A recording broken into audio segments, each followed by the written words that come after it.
안녕하세요. 닥터 왕미스입니다. 흔히 사람들은 높으면 나쁘고 낮으면 좋은 줄 알죠. 특히 혈압, 당뇨 고지혈증. 혈당은 낮을수록 좋고 혈압도 낮을수록 좋고 콜레스테롤도 낮을수록 좋은 줄 압니다.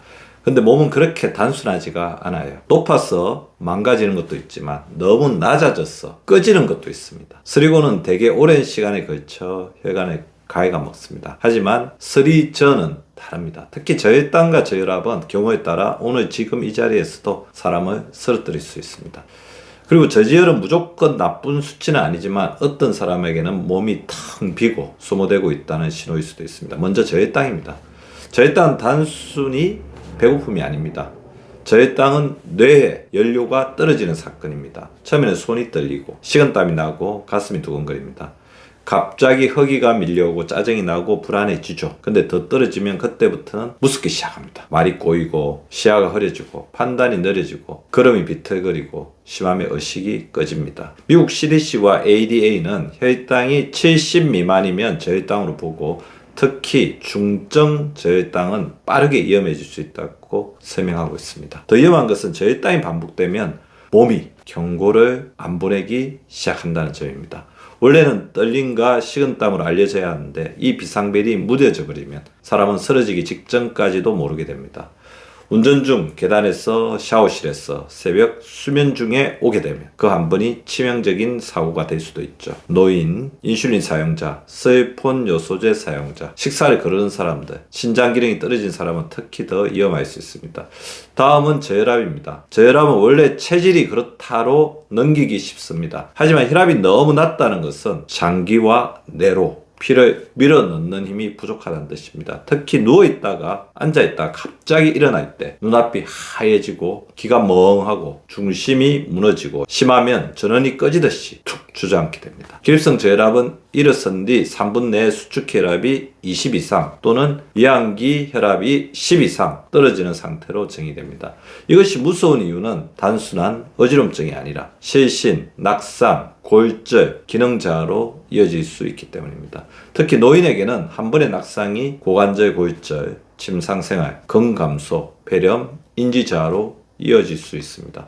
누가 자주 겪을까요? 노인, 당뇨성 자율신경병증이 있는 사람, 파킨슨병 환자, 이뇨제나 혈압약, 전리선약, 일부 항우울제를 함께 복용하는 사람, 탈수된 사람, 땀을 많이 흘리는데 물과 염분을 충분히 보충하지 않는 사람, 근육량이 적고 허약한 사람이 자주 겪습니다. 즉 저혈압은 숫자의 문제가 아니라 몸의 압력 유지 능력이 흔들리고 있다는 신호입니다. 이제 저지혈입니다. 여기서는 조금 정교해야 합니다. 저혈당과 저혈압은 낮아지는 것 자체가 당장 위험할 수 있지만 저지혈은 무조건 같은 결은 아닙니다. 심혈관 질환 고위험군에서는 LDL 콜레스테롤을 낮추는 것이 분명한 이득이 있습니다. 그래서 저지혈을 무조건 나쁘다고 말하면 틀립니다. 하지만 약을 쓰지 않았는데도 불구하고 콜레스테롤이 지나치게 낮다면 그건 건강해서가 아니라 영양실조, 흡수장애, 간질환, 갑상선 기능 항진증, 만성질환 같은 배경 문제의 신호일 수 있기 때문입니다. 즉 저지혈의 핵심은 낮아서 위험하다 보다 왜 이렇게 낮아졌는가입니다. 마른데 더 마르고 균 없고 식욕 없고 근육 빠지고 LDL도 아주 낮다. 이건 축하할 결과가 당연히 아니죠. 몸의 저장고가 비어가고 있다는 경고일 수 있습니다. 특히 허약한 노인, 체중이 급격히 줄고 있는 사람, 영양 섭취가 부족한 사람은 꼭 그 이유를 봐야 합니다. 배경을 봐야 하는 거죠. 여기까지 들으면 이런 질문이 생깁니다. 그럼 어떻게 막아야 할까요? 3전은 결국 몸의 항상성이 무너진 결과이기 때문에 해결책도 단순히 당 올리기, 혈압 올리기, 지방 먹기가 아닙니다. 몸이 버티는 힘, 저장하는 힘, 압력을 유지하는 힘, 그리고 다시 회복하는 힘을 키워야 합니다. 이제부터가 정말 중요합니다. 쓰리저를 막는 핵심 솔루션 3가지를 말씀드리겠습니다. 첫째, 몸의 저장고를 다시 만들어야 합니다. 저혈당이 자주 오는 사람들의 공통점은 대개 식사 구조가 깨져 있다는 것입니다. 약은 먹는데 식사는 늦고 공복은 길고 운동은 무리하고 탄수화물은 지나치게 끊고 밤에 몰아서 먹거나 술로 버팁니다. 이렇게 하면 몸은 혈당을 안정적으로 유지할 수 없습니다. 그래서 첫 번째 솔루션은 무작정 적게 먹기가 아니라 혈당이 갑자기 꺼지지 않는 식사 구조를 만드는 것입니다. 아침이나 점심 중 최소 한 끼는 단백질, 적절한 탄수화물, 지방이 함께 들어간 앵커 식사로 잡아야 합니다. 계란만 먹고 버티거나 커피만 마시고 참거나 샐러드만 먹고 버티는 방식은 저혈당 취약자에게는 오히려 위험할 수 있습니다. 특히 당뇨약이나 인슐린을 쓰는 사람은 식사 거르기와 약 복용 타이밍이 어긋나지 않도록 반드시 조정이 필요합니다. 실제 저혈당이 왔을 때 CDC와 ADA가 권하는 것처럼 15g 빠른 탄수화물을 먹고 15분 뒤 다시 하기라는 15 원칙이 기본입니다. 즉, 첫 번째 솔루션의 핵심은 몸에 연료를 규칙적으로 넣는 것입니다. 스리저 몸은 저장고가 작은 몸입니다. 작은 저장고를 가진 몸에게 긴 공복과 들쭉날쭉한 식사는 공격입니다. 둘째, 몸의 압력을 지키는 습관을 만들어야 합니다. 저혈압이 자주 오는 사람은 수분, 염분, 자세 변화, 약물, 근육 펌프 이 5가지를 점검해야 합니다. 특히 아침에 일어날 때, 더운 날, 목욕 후, 식후, 탈수 시에는 혈압이 쉽게 무너집니다. 그래서 천천히 일어나야 합니다. 누운 상태에서 바로 벌떡 일어나지 말고 발목을 몇 번 움직이고 종아리에 힘을 주고 잠깐 앉았다가 일어나는 습관이 필요합니다. 수분 섭취가 부족한 사람은 수분을 늘려야 하고 염분 제한이 반드시 필요한 질환이 없다면 의료진과 상의해 염분 섭취도 재점검할 수 있습니다.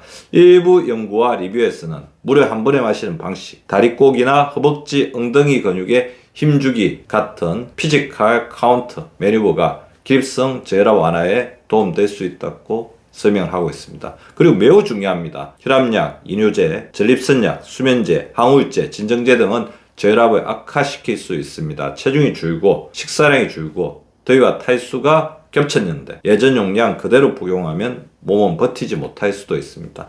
그래서 저혈압은 물만 마셔서 해결할 문제가 아니라 복용약 전체를 다시 보는 것이 핵심입니다. 셋째, 바닥 체력을 올려야 합니다. 그리고 여기서 건강기능식품 솔루션도 들어갈 수 있죠. 스리저가 반복되는 사람을 자세히 보면 되게 허약하고 근육이 적고 회복력이 떨어져 있습니다. 결국 혈당을 버티는 힘도 약하고 혈압을 유지하는 종아리 근육 펌프도 약하고 저지혈처럼 저장고가 빈 신호도 나타나게 됩니다. 즉 스리저는 숫자 문제가 아니라 몸의 바닥 체력 문제인 경우가 많습니다. 그래서 세 번째 솔루션은 하체 근육을 늘리고 근육을 유지하고 몸의 저장 능력을 키우는 것입니다. 가장 현실적인 운동은 식후 10분 걷기와 주 2에서 3회 하체 저항 운동입니다. 스쿼트, 의자에서 일어나 앉기, 계단 오르기, 종아리 들기 같은 운동은 혈당의 급락을 막는 데도 도움을 주고 기립성 저혈압에서 중요한 근육 펌프도 강합니다.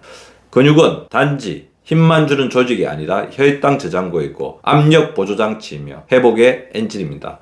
그리고 건강기능식품 한 가지를 꼭 넣자면 저는 이 맥락에 쓰는 비타민 D를 넣겠습니다. 비타민 D는 저혈당 치료제도 아니고 저혈압약도 아닙니다. 하지만 스리저가 자주 오는 사람들, 특히 허약한 중장년과 노인에서는 근감소와 바닥 체력 저하가 문제의 중심인 경우가 많습니다. 최근 리뷰들은 비타민 D가 근육 건강과 연관이 되어 있고 특히 단백질, 유신, 운동과 한계가 있대 근육량, 근력, 보행 능력 같은 임상지표 개선에 도움이 될 수 있다고 설명을 하고 있습니다. 즉 비타민 D는 스리저를 직접 숫자로 올리는 솔루션이 아니라 스리저가 잘 오는 약한 몸의 기반을 올리는 보조축입니다.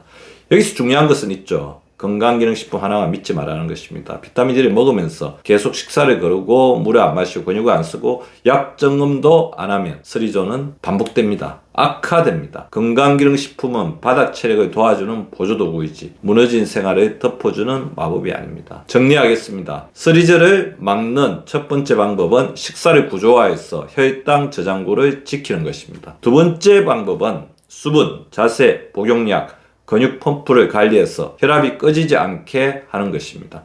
세 번째 방법은 근육과 회복력을 키우는 것입니다. 그리고 그 보조축으로 건강기능식품 한 가지를 넣는다면 저는 허약한 중장년과 노인에서는 비타민 D를 고려하겠습니다. 다만 반드시 생활, 운동, 단백질, 전체 영양 상태가 함께 가야 합니다. 마지막으로 꼭 말씀드리겠습니다. 저혈당이 반복되는 사람은 약과 식사의 타이밍을 다시 봐야 합니다. 저혈압이 반복되는 사람은 원래 체질로 넘기지 말고 낙상이온과 복용약을 점검해야 합니다. 저지혈이 심한 사람은 좋다고 박수치기 전에 왜 이렇게 낮은지 원인을 봐야 합니다. 특히 체중 감소, 근육 감소, 식욕 저하가 동반되면 더 그렇습니다. 결론입니다. 몸은 높아서만 망가지지 않습니다. 너무 낮아져도 쓰리고는 조용히 혈관을 닳게 하고 쓰리전은 때로 사람의 전원을 꺼버립니다. 그래서 진짜 건강관리는 숫자를 무조건 낮추는 것이 아니다. 몸의 항상성을 지키는 것입니다. 낮다고 안심하지 마십시오. 버틸 힘이 있는지를 보셔야 합니다. 저장할 힘, 밀어낼 힘, 회복할 힘, 그 세 가지가 살아있어야 쓰리저의 공포에서 벗어날 수 있습니다. 건강은 낮은 수치 경쟁이 아닙니다. 건강은 안정된 항상성의 힘입니다. 닥터 박뉴스였습니다.